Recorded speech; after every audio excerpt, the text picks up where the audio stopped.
این همی حادثه های اخیری که در مسکو شد نشان داد که ملکی بیگانه هرگز وطن نمیشد. سالها 10 سالها تمامی ساختمان های همی کشور مهاجری ما ساخت، لیکن روزی که اندک گپ شد میگه براید روید به وطنتون. این یک طرف.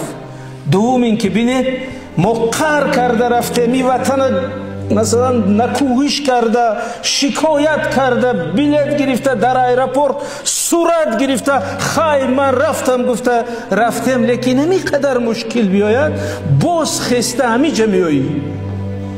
چونکه تنها جایی که سرپناهی ملت تاجیک است همی تاجیکستان. ما دیگر یگان جای در جهان امروز نداریم که تاجیک در اونجا سخن داشته باشه، حکومت داشته باشه، حقوق داشته باشه، زبان داشته باشد.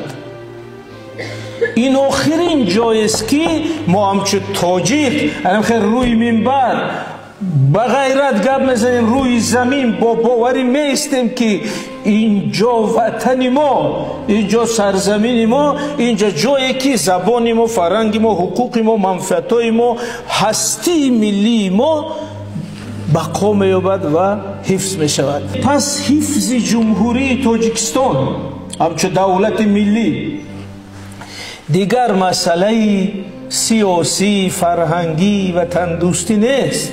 این مسئله حیات و ممات تاجیکان است.